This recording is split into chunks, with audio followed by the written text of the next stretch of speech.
Надаас илүү ээлдэг, шударга, хамт олонтойгоо эвтэй байсан Ким гэдэг залуугийн тухай ярих гэж байна. Тэр маш муу өнгөрсөн түүхтэй хүн байжээ. Хүн алж гэртээ зохицыг нь усан. Тэгээд зүгтаж яваад баригдсан байдаг. Ким нь 33 настай Кванжо хотод амьдардаг, хүргэлтийн төвд ажилладаг залуу байв. Ажлын хамт олонныхаа дунд маш нэр хүндтэй, сайхан харилцдаг, хамт олондоо амттай амь авчирч өгдөг, найрсаг зантай нэгэн байжээ. Зөвхөн найрсагч биш, ажлаас сайн идэг, үнэхээр гайгүй ажилтан байсан юм. Энэ залуу ажил дээр 2 эмэгтэйтэй дотно болсон байна. Нэгэнтэй нь үргэлж эхэлсэн бол нөгөөтэй нь зүгээр хаяа мессеж бичдэг, тийм харилцаатай байв. Гэтэл хэсэг хугацааны дараа хинч таамаглаагүй байсан зүйл ил боллоо. Зүгээр л ажлын жижиг асуудал байгаагүй. Энэ хүн алсан байсан. Тэрч байтугай энэ хэргийн улмаас Кимийн нууцлаг өнгөрсөн амьдрал хүртэл бүхэлдээ ил болсон юм. 2013 оны 2 сарын 4 Кванжо хотын нэгэн орон сууцнд хүүтэйгээ хамт амьдардаг 60-аад насны эмэгтэй гэртээ шөнө 11 өнгөрч байхад орж иржээ. Тэр орой эрэхтэнд гэрт нь хинч байсангүй. Хүн ажилтаач гэлээ ихэнхдээ 11 гэхэд гэртээ ирдэг байсан гин. Юу болсон юм бол гэж бодон хүүгийнхээ өрөөний хаалгыг онгойлоход харвал өрөөнд нь хинч байсангүй. Гэтэл яг хаалгыг хаах гэж байхдаа ямар нэгэн сонин зүйлийг анзаарчээ. Өрөөний балконы хэсэгт нэг хөшигний цаана юу ч юм цохиж байв. Тэгээд дөхөж очиод хөшгийг нээж харвал үнэхээр аимшигтай зүйл өгдөжээ. Тэнд нэг залуу эмэгтэй цогцос байсан. Айсээ ээж нь шууд цагдаад мэдэгдсэн байна. Харин хамгийн том асуулт бол яагаад хүүгийнх нь өрөөнд ийм цогцос байгаа юм бэ? Ямар нэгэн таних хүн орж ирж цогцыг тэнд нуух боломжгүй. Тиймээс энэ нэрхтээ хүн ямар нэг байдлаар холбоотой байж таарна. Цагдаа нар тэр даруй хөрөв нь холбогдсон ч утас нь унтраалтай байжээ. Тэгэхээр энэ хүү хэн байсан бэ? Яг тэр хүн өмнө нь найрсаг, ээлдэг, ажилдаа мэрээлттэй гэж үнэлэгддэг байсан хүргэлтийн төвийн ажилтан Ким байлаа. Цагдаа нар дуудлага хүлээн аваад утсан даруйдаа цогцсны хэн болохыг тогтоохоор ажиллаж эхэлдэг. Нас барсан эмэгтэй бол 20 настай Чой гэдэг бүсгүй байжээ. Судалж үзэхэд тэр нь Кимийн хуучин хамт ажиллаж байсан нэгэн байж таарсан. Чой ажлаасаа гарсан ч Кимтэй хаяа холбоотой байдаг байж. Харин одоо Кимийг яаралтай олж барих хэрэгтэй. Гэвч тэр ор сургуугүй алга болсон тул цагдаа нар хамгийн түрүүнд байрны камеруудыг шалгаж эхэлжээ. Тэгээд яг тэр өдөр 2 сарын 4-ний 4 цаг 54 минутад Чой Кимтэй хамт байр руу орж буй камерын бичлэг дээр гарч ирсэн байв. Харин 2 цагийн дараа буюу оройн 6 цаг 35 минутад Ким ганцаараа гарч ирсэн бөгөөд гартаа гялалцсан савтай юм барьсан байжээ. Гэрт тэд 2хан цаг хамт байсан. Чойн Кимийн өрөөнд нас барсан байдалтай олцсон. Ким ганцаараа гарч ирээд сургаггүй алга болов. Иймээс түүнийг сэжиглэж эхлэхэд хангалттай үндэслэлтэй болжээ. Цагдаа нарч маш хурдтайгаар шийдвэр гаргасан. Яагаад гэвэл тэд Кимийн хувийн мэдээллийг шалгаад өмнө нь нэгэн ноцтой хэрэгт оролцож байсан түүхийг нь илрүүлсэн юм. Тэрээр өмнө нь хүн амны хэрэг үлдэж, шоронд хоригдож байсан тэрч бүхэл 12 жилийн ял эдэлж байгаад 2011 оны 7 сард суллагдсан байв. Өөрөөр хэлбэл Чойн амь насанд халтсан энэ хэрэг гарах үед тэр суллагдаад дөнгөж 2 жилч болоогүй байсан юм. Гэмт хэрэг үйлдсэний дараа өөрийн машинаар оргон цугцсан байлаа. Иймд цагдаа нар түүний машиныг илрүүлэх ажлыг давхар эхлүүлв. 2 сарын 5-ны өглөө 8 цагийн орчимд хэргийг мөрдөж байсан нэг цагдаа ажилдаа ирж явах замдаа Кимийн машиныг санамсаргүйгээр олж харжээ. Тэр машиныг араас нь сэжиг авч дагсан бөгөөд тухайн үед зам дээр шалгалт хийж байсан өөр цагдаа Кимийн машиныг хараад зогсох дохио өгсөн ч Ким зогсолгүй үргэлжлүүлэн зугтжээ. Ким хотын төвөөс гарч хөдөө орон нутгийн замаар зугтаж эхэлсэн байна. Гэтэл зам нь хязгаарлагдаж урагш явах боломжгүй болох үед тэрээр машинаасаа буун, гууж алга, гүзээлзгний талбай, шилмүүс дайгаар дамжин зугтахыг оролцсон ч эцэст нь баригдсан юм. Гэхдээ цагдаа нарын хувьд үүнээс ч илүү шок төрүүлсэн зүйл нь Кимийн машиныг шалгаж байх үед тохиолдсон юм. Тэр машины ачааны эсхийг онгойлгоход тэнд нь өөр нэг эмэгтэй зогцос байжээ. Машины ачаанд байсан тэр эмэгтэй нь 39 настай Пак гэдэг эмэгтэй байсан бөгөөд тэрч бас Кимтэй ижил ажлын байранд ажиллаж байсан хамт олон байжээ. Цаашаалахад Ким болон Пак нар дотн харилцаатай үерхдэг байсан тогтоогдсон юм.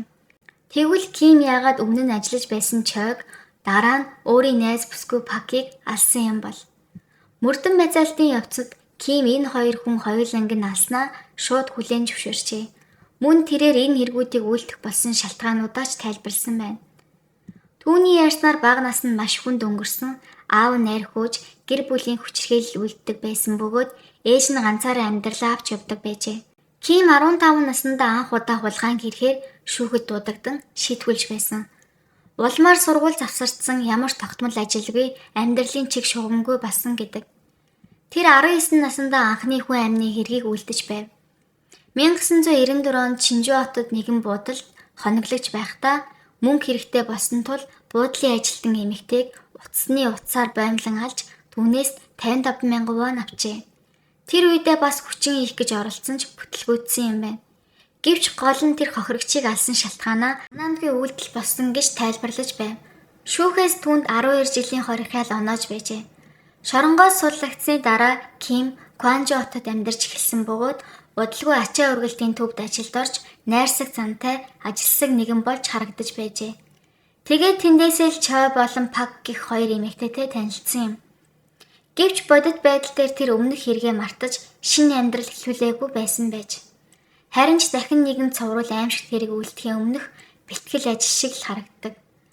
2013 оны 2 сарын 1-нд хэрэг гарахаас 3 хоногийн өмнө Чойн Кимтэй холбоо барьжээ. Чой өмнө нь хамт ажиллаж байсан хүндээ мөнгө зээлүүлсэн боловч эргүүлж авч чадахгүй байсан тул Кимээс тэр хүний холбоо барих мэдээллийг олж өгч чадах уу гэж асуухын тулд залгасан байв. Харин Ким би тусалж өгье, хамт очиж уулзъя, ярилцъя гэж хэлжээ. Ингээд тэд 3 хоногийн турш мөнгө авах асуудлаар харилцаж 2 сарын 4-нд уулзахаар тохирсон байна.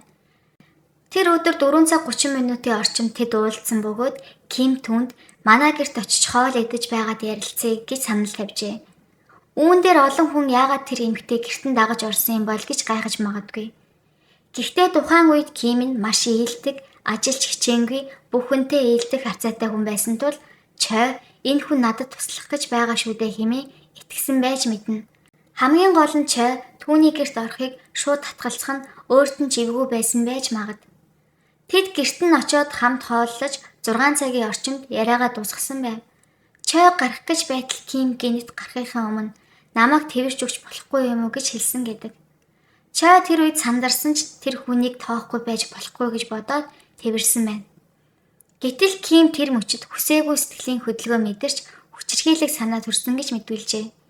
Хэдий Ким энэ бүхнийг санаандгүй гэж тайлбарласан ч тэр тусгайлан гэртээ авчирсан ганцаараа байсан нөхцөл бүрдүүлсэн нь өөрөө төлөвлөгөөний шинжтэй байв. Тэр дараа нь Чойг цагдаад мэдгэтгэвэ гэж айсандаа түүнийг өрөөнд оруулж амийг нь хөнөөсөн. Тэр Чойгийн хүзүү гараараа боож уяа утсаар давхар боож амийг нь хөнөөжээ. Энэ нь түүний өмнөх хүн амны хэргийн аргатай ижил байсан юм. Чойгийн амийг хөнөөгөөд Ким дараагийн алхмаа тун хурдан төлөвлөжээ. Тэр нэгэнт ийм зүйл хийж гисэн бол амьд явах ч хэрэггүй гэсэн бодол хүрсэн гэж тайлбарласан ч гэр бүл ойр дотны хэн нэгэнтэй хамт өхмөр байна гэсэн гаж бодолтой автсан байжээ. Тэгээд Ким өөрийнх нь найз бүсгүй Пактай хамт хорвоог орхих төлөвлөгөө боловсруулж эхэлсэн. Харин энэ нь зөвхөн Кимийн толгойд байсан зүйл байсан бөгөөд Пак энэ талаар юу ч мэдээгүй байв. Тэр орой Пактай уулзахаасаа өмнө хэрэгт ашиглах утаа гаргагч төмөр сав болон уяа утсыг машиндаа нуусан байв. Оройн 7 цаг 30 минутын орчимд тэд хамтдаа хоол идэж 9 цаг 30 минутын үед хөнгөө харанхуй талбай дээр утсан байна. Тэнд Ким амьдрал утахгүй байна, үхмээр байна гэх мэт үгсийг Пакд хэд хэдэн удаа хэлжээ. Гэтэл Пак түүнийг тайвшруулахын оронд дуугүй байсныг Ким энэ хүн надтай хамт үхэхийг зөвшөөрж байна гэж ойлгосон хэмээн мэдүүлжээ. Үнэн дээр бол Пак тэр хүнийг ойлгоогүй зүгээр л анхааралтай сонсч байсан байж мэднэ. Тухайн үед Ким уяа авчирч Пак тоглоом тоглож байхад нь артлаас нь хүзүүнд нь уяа ороож чангалж амийг нь хөнөөжээ. Пак яг тэр дороо нас барсан байна.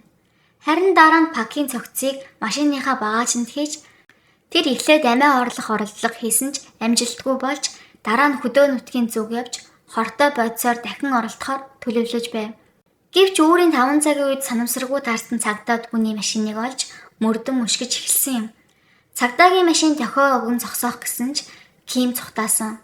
Тэр автомашинаа 180 км цагийн хурдтайгаар тавхиж дараа нь хөдөөний зам руу орж замгүй газар руу ороод гүйж зүгтааж эхэлсэн ч эцтэй баригдсан юм. Түүнийг баривчилсны дараа цагдаа нар түүний машиныг ачааг шалгаж үзээд 2 дахь цогцос Пакийг олсон бөгөөд энэ үед Ким аль хэдийн 2 эмэгтэйг амь насаа алдахад хүргэсэн байсан. Ким баригдсны дараа мөрдөн байцаалтын явцад тэрээр өөрийнх нь үлдсэн 2 ч хүн амны гэмт хэрэгээ хүлээн зөвшөөрсөн. Тэр бас буруугаа ойлгож байна, харамсаж байна гэх мэт хандлага үзүүлсэн ч энэ нь үнэхээр чин сэтгэлийнх байсан уу? Эсвэл зүгээр л ял багасгуулах тактик байв уу гэдэг дээр олон хүн эргэлзэж байсан юм. Цагдаа прокурорын байгууллага түүнийг шүүхэд шилжүүлэхдээ маш тодорхой баримт нотолгойтой олон талаас нь үндэслэлтэй бэлтгэл хангасан байв. Түүнд онох ялын талаар олон нийтийн зүгээс маш хүчтэй шүүмжлэл анхаарал хандуулж байлаа. Хохирогчдын ар гэрээхэнч бас Кимд заавал цаазаар авах ял оноох ёстой гэж шаардсан байдаг. Гэвч нийгэмд Өмнөд Солонгос цаазын ял олон жилийн туршид гүйцэтгэгдээгүй учраас шүүхээс эцсийн шийдвэрийг гаргахдаа түүний гэмт хэргийн ноцтой байдал, өнгөрсөн түүх, нийгэмд учруулах аюул, мөн уучлал ирж байгаа гэх мэт хандлагыг бүгдийг харгалзан үзсэн байна. Шүүх хурал дээр Ким намайг ийм хүн болгосон гол шалтгаан бол миний гэр бүлийн орчин, багад үзсэн хүчирхийлэл байсан. Би буруугаа ойлгож байна. Гэхдээ цаг хугацааг буцааж чадахгүй харамсалтай гэжээ. Шүүхээс түүний энэ мэдүүлгийг анхаарах нэгэн хүчин зүйл гэж авч үзсэн ч үүнээс гадна гэмт хэргийг маш нарийн төлөвлөж, урьдчилан бэлтгэсэн, хохирогчдыг гиндүүлж, итгэлийг нь ашигласан, мөн яахаараагүй дахин гэмт хэрэг үйлдэх өндөр магадaltaй этгээд гэдгийг илтгэх олон шинж тэмдгүүд байсан тул дараах шийдвэрийг гаргасан юм. Кимд бүх насаар нь хорих ял онов. Нэмэлтээр 30 жилийн хугацаанд электрон хяналтын бугавч зүүх шийтгэл оноосон. Мөн шүүхээс хохирогчдын гэр бүлд Ким огтхон ч уучлахгүйгаагүй. Харин шүүх дээр ирээд буруугаа ойлгож байна гэж хэлсэн нь уучлал биш, зүгээр л ял багасгуулах хандлага байсан гэж үзнэ гэж онцлсан байдаг. Энэ хэрэг гарснаас хойш Өмнөд Солонгосын хууль сахиулах байгууллагууд дахин гэмт хэрэг үйлдэх өндөр магадaltaй хүмүүст хяналт тавих системийг сайжруулах шаардлагатай гэсэн дүгнэлтэд хүрчээ. Шүүхийн ял шийдэглэг онохдоо өнгөрсөн гэмт хэргийн түүх болон сэтгэл зүйн байдлыг илүү гүнзгий үнэлэх хэрэгтэй гэсэн саналууд нийгмийн бүх шатанд яригдаж эхэлсэн. Гэхдээ хамгийн харамсалтай нь энэ бүхэн 2 гэмгүй бүсгийн амиар үнэлэгдэж тэрний дараа л хариу үйлдэл хийж эхэлсэн байв. Хохирогч Пак, Чо хоёр хоёулаа жирийн нэгэн эмэгтэйчүүд байсан. Нэг нь дөнгөж 20-тай, нөгөө нь 39-тай ажил хийж амьдралаа авч явах гэж зүтгэж байсан бүсгүйчүүд. Хинэн ч ийм аюултай хүнтэй холбогдно гэж бодоогүй. Хамт ажиллаж инээж явсан хүн нь нэг л өдөр хамгийн харгас алуурчин байсныг мэднэ гэдэг үнэхээр аимшигтай.